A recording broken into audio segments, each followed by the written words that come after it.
So every day, me and my kids, Rona and Naomi, and the two dogs go for a walk on the property. And this does a whole bunch of things for us. So number one, it's amazing to be out in nature. There's this Japanese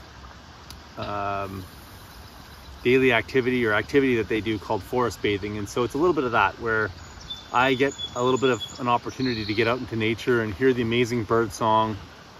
It kind of grounds me, starts my day off right. So that's one main thing. It's really good for my mental health. Number two, I get to spend some time with my kids. It's part of our homeschooling regime. So the kids are in 4-H, and part of our dog training is making sure that we're working with our dogs every day and making sure that they're obedient and doing what we need them to do.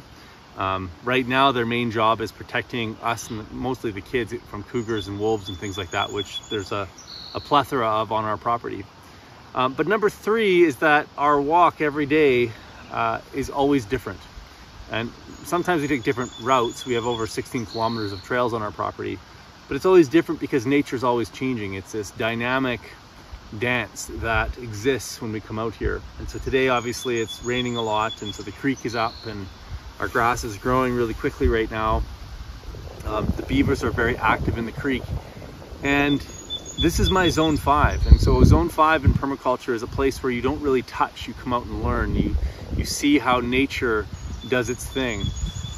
There's this idea in Asian philosophy called Wu Wei, and it's the act of doing without doing.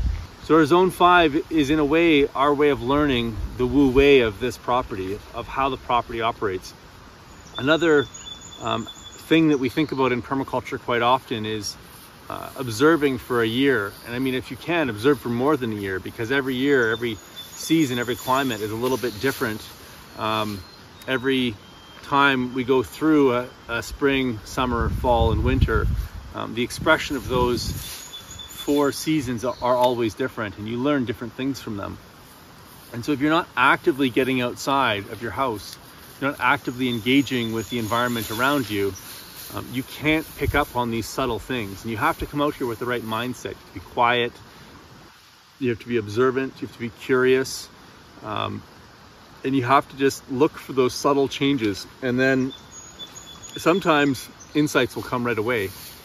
Other times you need some time to mull on them for a little while. And so as a result, for example, this year of watching the beavers build dams and then having those dams break, I've been able to see what the landscape looks like with the water full, as well as what the landscape looks like when the dams get completely drained. And I remember what the creeks looked like before the dams went in. And so while it's sad to see the beaver dam break and the water level come back down again, the beavers have completely terraformed the subsurface area of the creek, and they've started to form beautiful point bars and meandering patterns in the creek as a result of their activities, which ultimately makes for a healthier creek down the road. And so you can see how, even though the beaver is a separate entity, an animate object, a conscious being, and some might say that the creek is inanimate other than its flowing water, but it doesn't have consciousness. You can actually see that the beaver and the creek are one, and they need each other. They work together. And you could say that of all of the elements in nature. The indigenous people didn't actually see the wolf or the tiger or the cougar or any of the animals living in the forest as separate from the forest. It was an intimate part of how the forest operates. And in order to be able to understand that, at least at a very small level, you have to spend time. It's all about number of hours spent in these systems. And then we bring these ideas and these concepts back up into the zones that we actively manage, which is zones 1, 2, 3, and 4. Right now on our property, we're mostly only working on our zone 1, because zone 1, basically the lower the number, the more energy you have to put in order to get it finished. And so our zone 1 is taking an enormous amount of energy, thought, and design in order to build it out. And we'll probably be working mostly on zone 1 for another 2 or 3 years at the minimum. Once those inner zones are done and they're functioning really well, we've got good systems, we'll start to fractal out into our zones 2, 3, and 4.